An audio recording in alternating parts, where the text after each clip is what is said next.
Good morning, good afternoon, and good evening. Welcome to Rethink Culture, the podcast that shines the spotlight on leaders of businesses that people love to work for.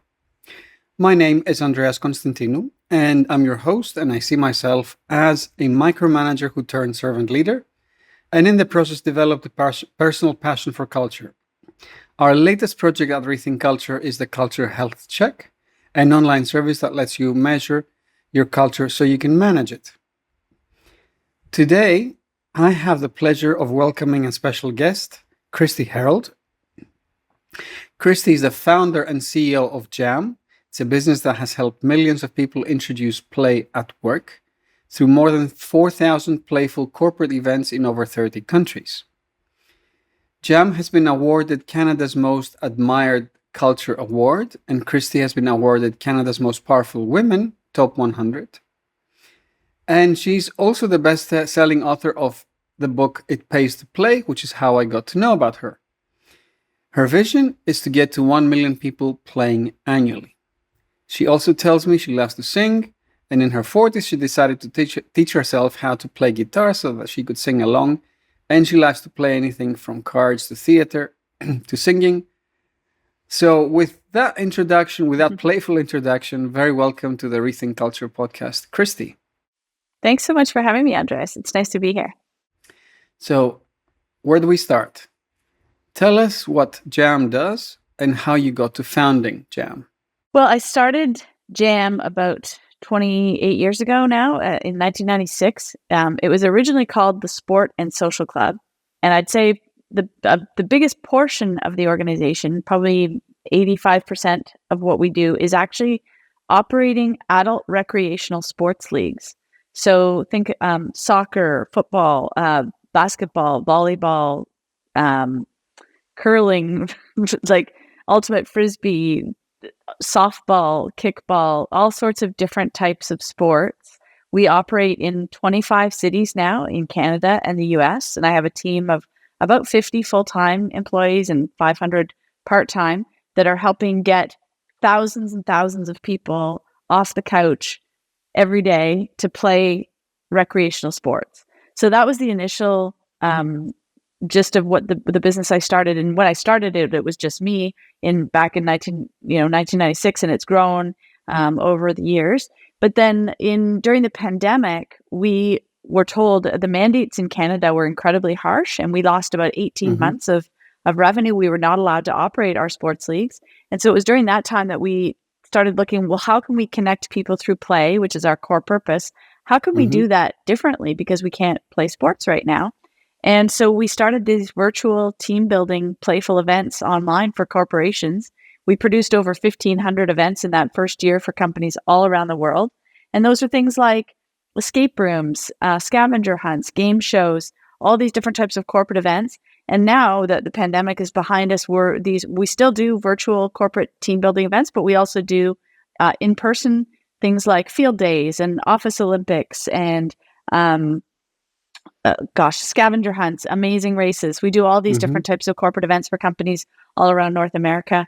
So we're connecting people through play with both the adult recreational sports leagues as well as the corporate team building. And that's why I'm just a big believer in the power of play for both our personal lives and our work lives. And that's why I was inspired to write the book, because we've always had a really playful culture at Jam. We have a lot of fun with the work we do. It's not just about stopping work to play. It's about having fun the way we do our work. Like every one of our meetings starts with we press play to start. So there's 3 or 4 minutes where whoever's leading the meeting has a playful interaction to get things going. There's tons of ways that we play inside our day-to-day operations. And so I was inspired to write the book to try and inspire other people, because I've just seen the results of it in our own organization and now with our clients, how powerfully play can impact the workplace culture. And what was your aha moment in getting into that business, starting that business? How did your childhood or your formative experiences affect your life's mission, which is what I'm hearing is play? It's funny. It was only about 10 years ago that I sort of realized my life's purpose is really about connecting people through play. But now I'm constantly, when I look back, I can see all the examples over my life of how I connect people. Anyways, and so to answer your question, what inspired me to start what was originally the Sport and Social Club, now called Jam, was, so growing up, I was raised in an entrepreneurial household. My dad was an entrepreneur, and we were really encouraged to work for the things that we wanted in our lives. So I ran all sorts of little businesses when I was a kid, lawn cutting, and I had, in university, I had a residential painting business, and I had a custom clothing business selling sweatshirts and baseball hats to teams on campus at university. So I knew I wanted to run my own business. And when I moved to Toronto, I had been raised in a small city about 4 hours north of Toronto. When I moved to Toronto after university, I was looking to meet people, and I didn't know how to meet people. It was hard. And I wanted to make friends. And so I looked into joining soccer league, and there were only really competitive women's league. And I was a good athlete, but I wasn't a great soccer player. And so I'd heard about these adult recreational sports leagues in San Francisco and one in Chicago, and I thought maybe I'll try starting that in Toronto. And that was the inspiration behind it. And it's true, the number of people who have joined our leagues and made best friends for life, or have met their love match. There have been thousands and thousands of marriages and babies born because of the people that have played in our leagues and met that special someone. And just more that people are connecting and making great friends, or people are signing up with a group from work and getting to know their work colleagues playing soccer or volleyball or basketball. It's a really different way to get to know people than sitting around a boardroom looking at a spreadsheet, right? And it really fosters incredible relationships. So it's just always felt so good. I've loved what I've done.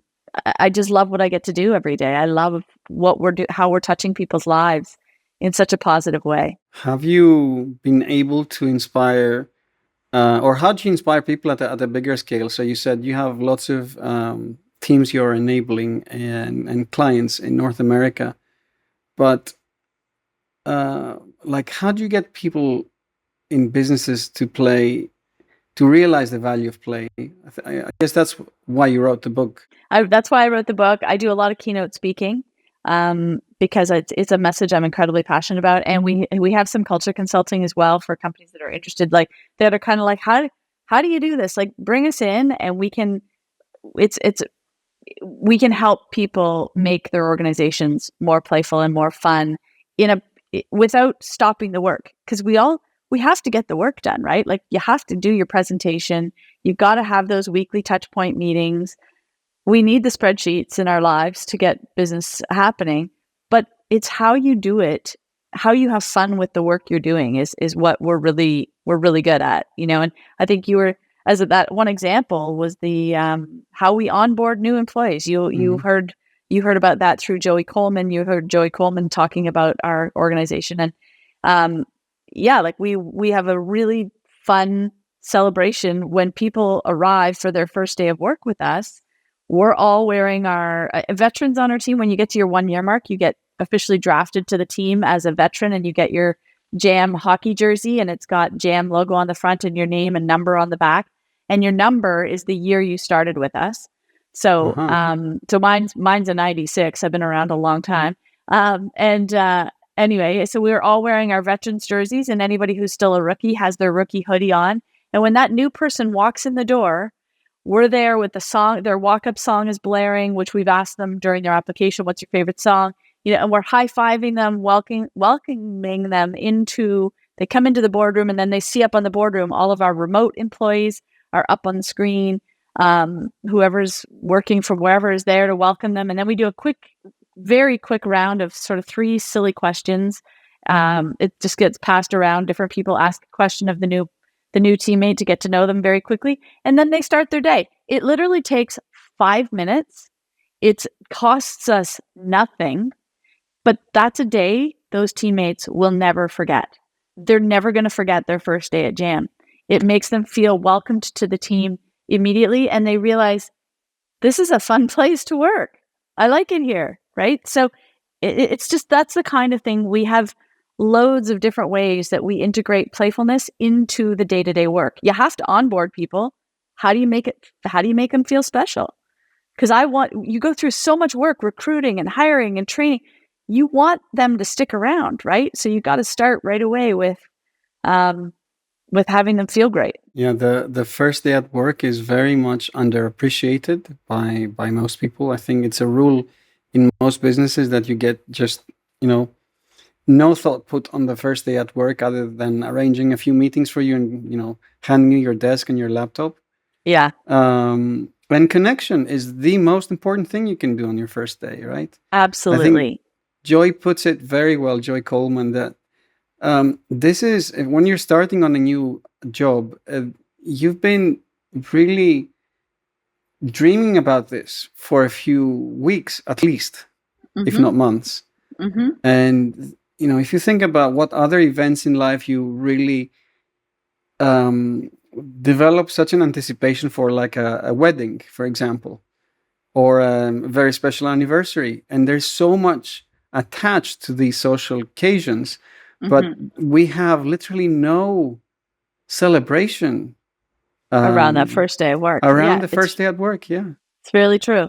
And I think that connection piece is so important. In fact, something I don't think I've even told Joey about this yet, but we just started this in October. It's been really well received.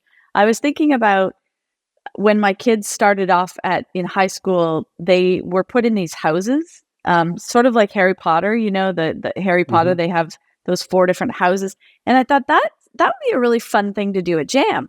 So we created 4 houses. We launched at our annual retreat, our Jamboree, we call it. We launched this, and everyone was drafted into a house. And so now when it's someone's first day, right after we've done their high five welcome, we also inform them of what house they've been drafted into, and they get their house t-shirt.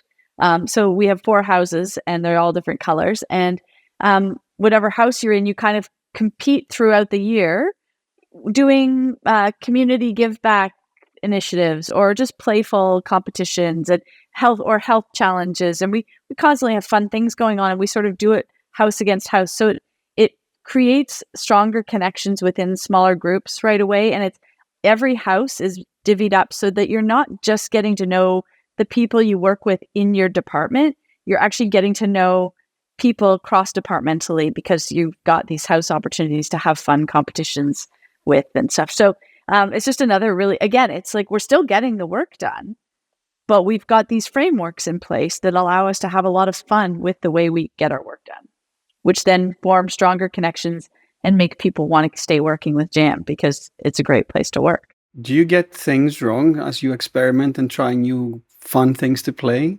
Is there something that you tried and didn't go as you expected?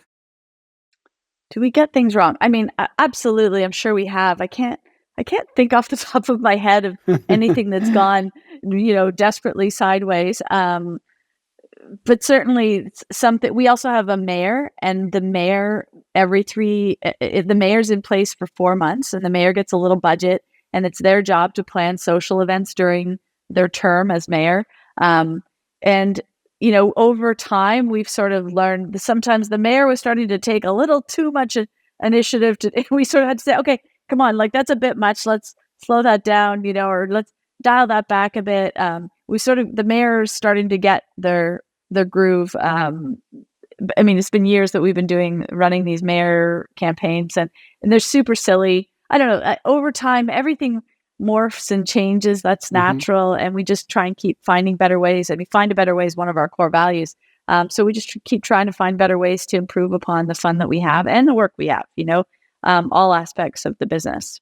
And it is play for everyone. So when a client comes and says, maybe it's not for us because we're this, very serious institution, but is it for everyone? Is it for every walk of life or every walk of employee? So I believe it's for everybody.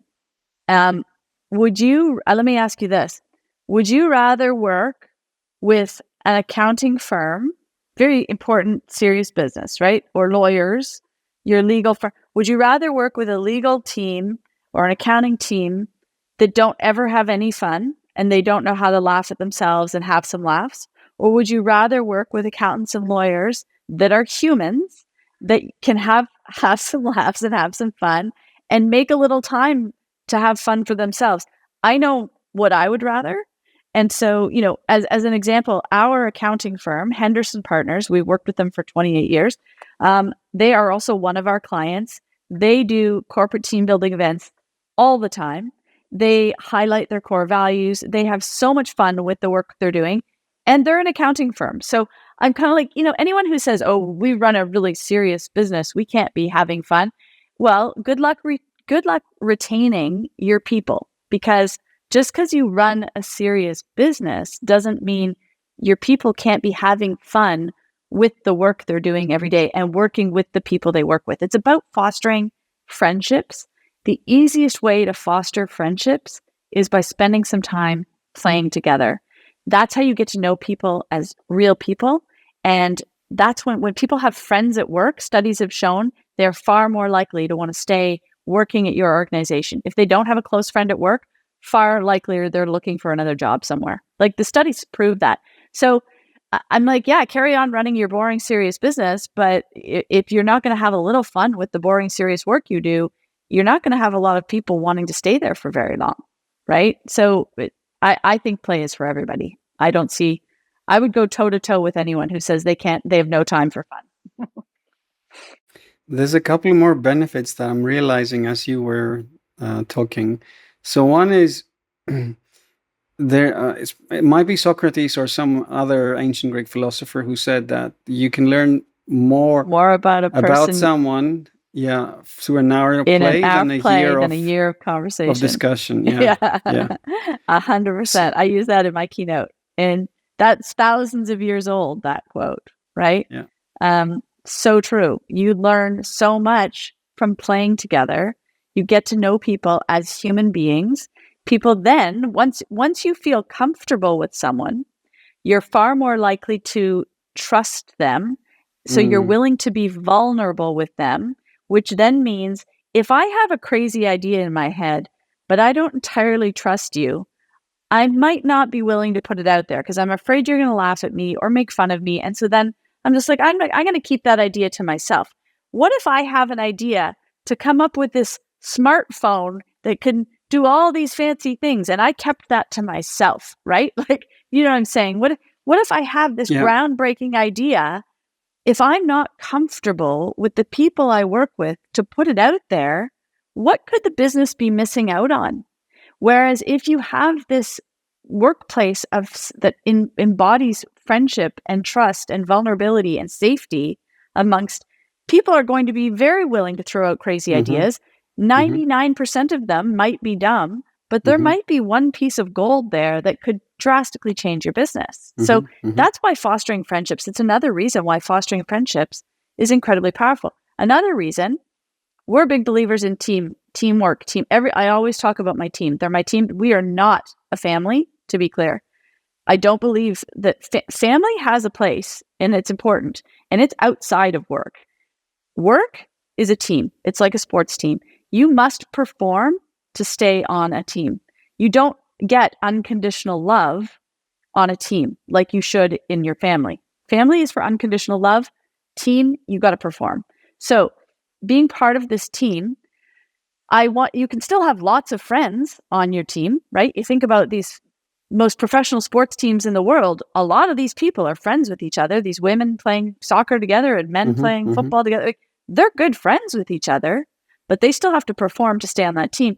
So what happens when you've built this fostered friendships inside your workplace amongst your team, people are looking out for it's a shared goal. We're all working together towards the vision of the company, which hopefully the leaders of the company have laid out clearly. Everyone knows what we're trying to accomplish.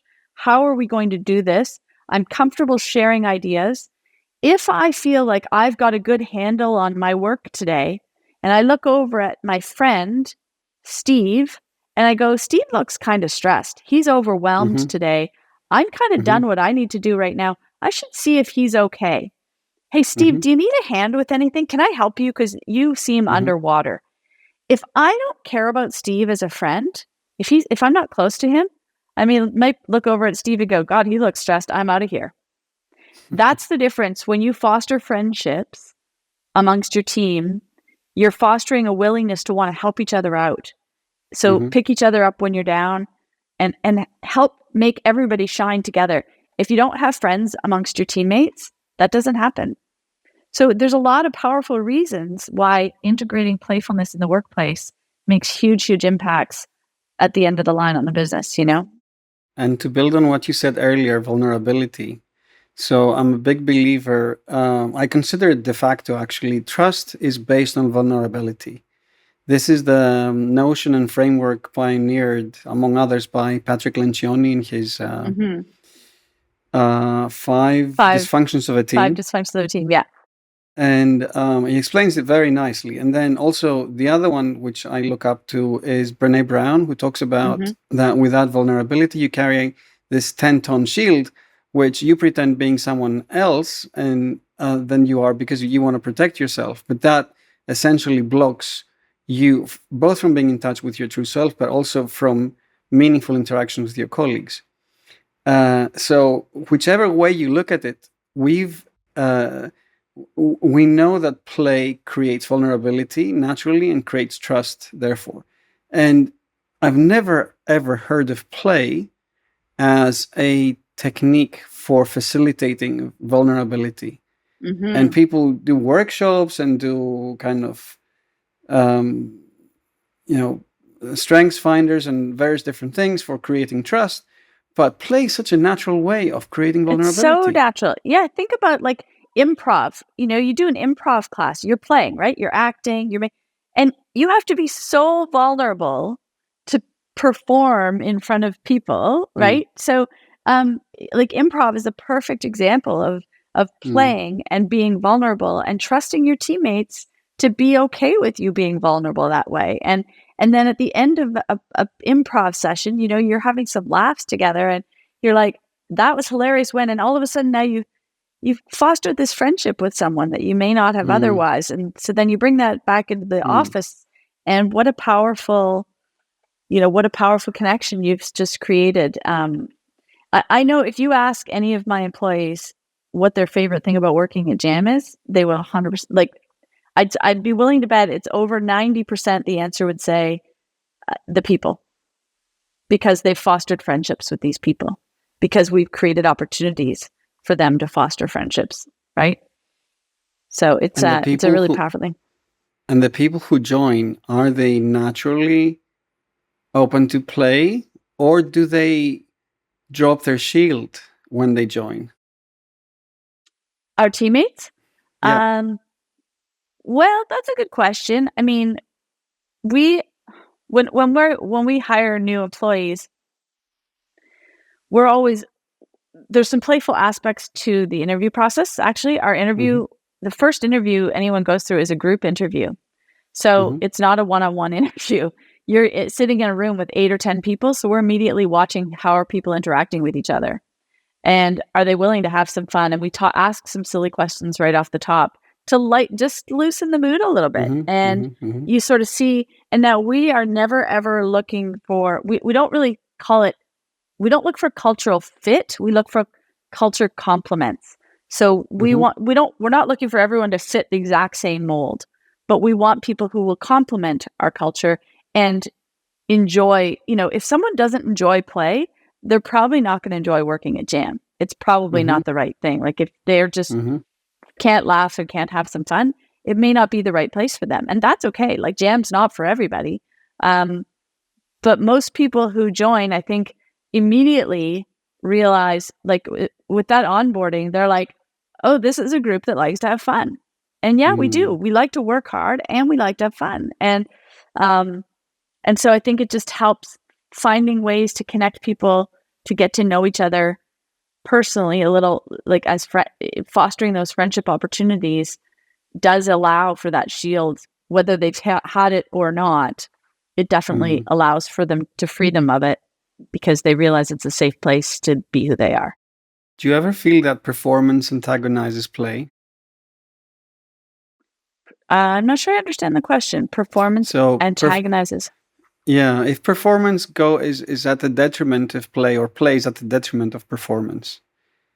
If one Do I is in feel that? conflict with the other. Yeah. Have you ever seen that? I mean, there have definitely been times, I'm not going to lie, there have been times where, because we do press play to start our meetings when we have 4 or more people in a meeting, there have been some times where I'm like, we're short on time today, like we got to get this done. And Yeah. very occasionally we skip it, but it's not actually great to skip it. Like, it doesn't feel good to skip it. During the pandemic, this is actually one of the reasons I wanted to write the book as well. During the pandemic, when we were lost 18 months, as I told you, of revenue, very early in the pandemic, I didn't know what was going on. I didn't know what was going to happen. We were very scared. It was a very scary time. I was worried that this business I built for 25 years might go bankrupt. I was scared that that could potentially happen. So we were cutting costs left, right, and center. We stopped all our culture initiatives. In fact, the veterans jersey I talked about, we had some people who should have been getting their veterans jersey within that first 6 months of the pandemic. And I was like, nope, we're not spending money on veterans jerseys. We're not spending money on, we cut all additional culture expenses. We were at war effectively. I was like this general that was trying to keep the ship afloat. And it was really stressful and really hard. And we cut kind of all the fun got lost. And about 6 months into the pandemic, even though we still had, lost a lot of revenue and business was still really brutal, I realized our culture was taking a huge hit. It wasn't fun to work at Jam anymore. People were down. And I was thinking, why am I cutting these very small costs and time? We do a core value award once a month. We'd stopped with the core value awards because we just were so trying to we were in survival mode. And so I realized we've done something wrong. We've let play go because we thought if we put it aside, we'll be able to focus and get more performance. It wasn't true. Quite the opposite. We started to lose people during the pandemic, and we were like, oh my, it was a horrible time. So I was like, we got to get this back. We've got to reintroduce our culture initiatives. We brought back our mayor. We brought back our veterans jerseys. We brought back our core value awards. These aren't expensive things to do, but it started to rebuild our culture and reinvigorate. And now in hindsight, I realize I will never get rid of those things. More important than ever, actually, when things are stressful and people are down and it's a scary time for a business, it's actually more important than ever to be celebrating your core values and to be having some laughs and to be celebrating great work being done, and instead of cutting all of those things. So I lived it. I lived it. And we actually, in my book, I talk about 2 different employees who left during the pandemic because they wanted a new career opportunity. They came back because of our culture. In fact, we've had 3 different teammates in the last 4 years that left for new career opportunities and to earn more money. And they came back to Jam for culture because they were like, I worked at this other place. I was making more money, but I was miserable because nobody cared about me as a friend. And they've come back because we're a fun place to work. We care about our people as people, as friends. Yeah, I imagine it must be really hard to land on a job that doesn't care about culture if you've been working for Jam, because you're all about fun and culture, right? Mm-hmm. And we actually, I really try and impress upon our people and culture team when we are hiring, if it's possible, and it's not always possible, but if it's possible, try and recruit and hire people not fresh out of college or university. Try and get people who are 2 or 3 years into their workplace experience, because then they have had experience and have something to compare to. If they start their career journeys at Jam, they'll never have anything else to compare to, and they might not realize how good it is. So that's why and I actually have a client that I write about in my book, Barry Glassman at Glassman Wealth in Washington, D.C. He does the exact same thing. They are big believers in recruiting from people after they've had a few years of work, not fresh out of college. And now with certain jobs, you need someone fresh out of school, which is fine, or internships or whatever. But it's always I think it's a great strategy to try and make sure people know how good they've got it by having had some experience elsewhere. And you talked about the core value exercise. I'm curious. So tell me more. So we have a core value. We do core value awards. So we've established our core values probably 12, 13 years ago. And our 6 core values are chase the vision, deliver what you promise, take pride in what you do, get shit done, treat everyone like your best friend, and find a better way. Those are our 6 core values that we live and breathe. We hire people around, we fire people around, we look to all our decisions are made based on using those values. So once a month, I got a trophy made years and years ago. It's a giant apple core. It's a half-eaten apple core made out like it's about 18 inches tall, bronze apple core. And on the base of the trophy are the six core values. And once a month, we send out a survey and ask people to nominate somebody for the core value award. It's totally optional. They don't have to, but almost everyone nominates somebody every month. And they just write a quick, like, I'm nominating them for this value and for this reason. And they give like a sentence or two. And then our people and culture team create a quick PowerPoint presentation. And at our daily huddle at the end of the month, at the huddle, I wrap up the last day of the month's huddle with our core value award presentation. And I go through and I read out all the it takes about 10 minutes. I read out all the nominations. So everyone has a chance to hear if someone has shouted them out for something, if they feel good hearing their name. Wonderful. Or someone who shouts out it makes them feel good that they're giving gratitude, right? So everybody hears all the nominations, sees their face on the screen, and whoever got the most nominations wins the core value award for the month, and they get the trophy and it sits on their desk. And any of our remote employees, they get as a special Zoom backdrop that is the core value backdrop winner for the month. And so at our daily huddle, you can see they've got their core value award winner Zoom backdrop. Again, it's a really little thing. It doesn't cost us any money. It takes about 10 minutes a month. It's something that is playful, but it's recognizing great work. It's finding ways to integrate play into the way we're delivering our work, right? And that's the part. It's not people who think that my book is about stop what you're doing and go play soccer. No, like definitely do that. Like have a soccer team for your company and have, do some team building events, but it's about how you run your day to day. It's about making some playfulness with the work you're doing all the time. So Kristi, there's lots more I want to ask you, but I know you're limited for time. So I'll go straight to the question I'd like to end the podcast with, which is, there's lots of people who are not intentional about their culture. There's leaders who are practicing or without knowing practicing culture by default. What would you whisper to the ear of such a leader now that you've been on the other end of a fully intentional culture? I would whisper the lesson my dad taught me, which I learned a very hard lesson in my early 20s when I was running my painting business. I had a lot of my painters quit partway through the summer, and I didn't understand why they were quitting on me. And I realized after talking to my dad, who was a businessman and ran his own business, it was because of how I was treating them as people. I was dictating. I wasn't inspiring them. I wasn't sharing my vision with them or my goals. I wasn't treating them like teammates. I was being a dictator. And my dad said to me, Kristi, people are priority. If you don't have a great team of people, you've got nothing. So make people your priority. And so I would whisper in the ear to anyone, people are priority and play is powerful.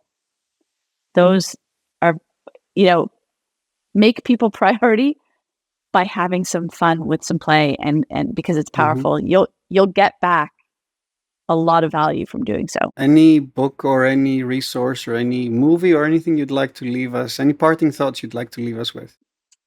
Oh gosh, I think just you're never too old. You're never too old to play. It's another quote that I love. Oh my gosh, I say it all the time and I'm just blanking on the name right now. We don't grow old because we stop playing. We don't stop playing because we grow old. We grow old because we stop playing. So keep playing. I mean, I'm just a big believer in make time for play every day in your personal lives and in your work lives, because there's just no reason not to. By the way, Andres, I did have a link for you for your listeners. If they'd like to get a copy of my 10-page playbook PDF, it's 10 ways to integrate play into the day-to-day. It's KristiHerold.com. So KristiHerold.com /rethink 25. And inside Super. that, there's a 25% savings for anyone who might like to try a Jam virtual event for their company, a team building event. We'd love to offer that to them. Super. And we'll put it in the show notes. Sounds good. Where can people learn more about you, Kristi? On LinkedIn, I'm pretty active on LinkedIn and on my personal website, KristiHerold.com, or check out Jam. It's jamgroup.com, JAMGROUP.com. Kristi, thank you so much for inspiring Thanks for having us me. to play. I'm glad we got to meet, and thank you to everyone who has been listening. Thank you for giving us your undivided attention. If you like the show, please do support us, and you can do that by leaving a comment so that more listeners and readers can get to it. You can also email me at andreas@rethinkculture.co with your thoughts or any guests you'd like to recommend for the show. And if you're just listening but not watching us, you can also watch us at youtube.com/@rethinkculture and check out our episodes there or at rethinkculture.co/podcast. And as I love to say, keep on creating a happier workplace and more playful, I may add, for you and those around you.